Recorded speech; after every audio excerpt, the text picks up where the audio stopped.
a man who was the assistant director of children's ministries at Emmanuel Baptist Church in Little Rock, has been charged with crimes against children for the second time. So Patrick Stephen Miller, who served at the church from 2014 to 2016, was originally charged in 2019 with second-degree SA after a victim came forward to say that she had been assaulted by Mr. Miller during his time at the church. According to that victim, it was on a Sunday night when adults were in the church, but they were at a different part of the building when Mr. Miller took her in a closet and SA'd her. He touched her stomach, under her shirt, and eventually ended up putting his hands down her pants. The victim would have been in the third or fourth grade at the time.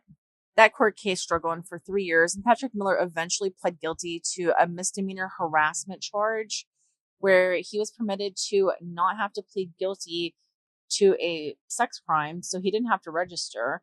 He was sentenced to 1 year probation, and he was given credit for like 19 days that he served in jail. Now, those allegations regarding the first victim were actually made known to certain members of the congregation, I guess like higher ups in the church, back in like March 2016. So I don't know why like 3 years went by before he was charged with a crime in that case. But the congregation didn't find out about those allegations until like 6 months ago, 7 months ago, December 2023.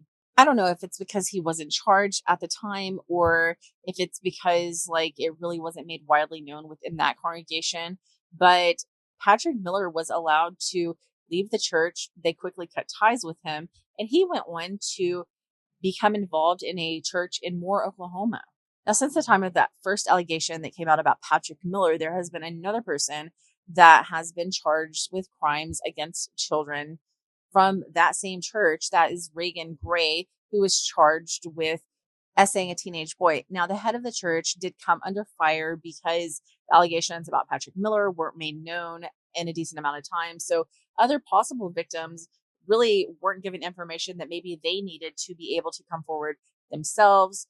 This may sound a little bit off, but it reminds me of the expression, if you're not for me, you're against me, because clearly if you're not for me, there's no other way that you could be anything but against me. So like if you're not for the victims, if you're not doing things to protect the victims, you're clearly protecting the accused. You can say that you're doing whatever to protect the church or the congregation, but at the end of the day, the only person that you're protecting is the accused. A person from the church in Moore, Oklahoma that Patrick Miller went to even made a small little statement saying, I can attest that as senior pastor at First Moore Baptist Church, I was never contacted by Emmanuel Baptist Church of Little Rock in Arkansas in 2016 or 2018 regarding any allegation of child sexual abuse or predatory behavior against Patrick Miller.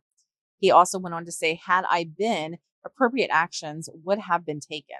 This week, Patrick Miller was arrested and charged with second-degree SA and kidnapping. Now, both of those are B felonies. These charges, like the first set that Patrick Miller was charged with, were also against a child that was in the third or fourth grade, so 8 or 9, 10 years old at the time that the assault happened. Now, Patrick Miller has been released on bond, but like I said, these charges are pending. The case has been sealed. So I don't think that any information really at this point is going to come out.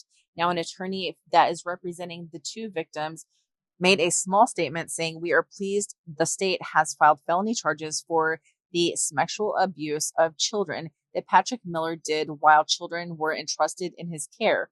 We recognize that today is the first step of the criminal process, and we are committed to seeing this through to a jury trial if Patrick fails to offer a full confession and accept responsibility for his actions. He escaped justice for what he did to another child, but we believe justice will be served this time. We continue to encourage anyone who has been harmed by Patrick Miller at Emmanuel Baptist Church of Little Rock or anywhere else to please come forward. Please contact the Little Rock Police Department and tell your story. You will be believed.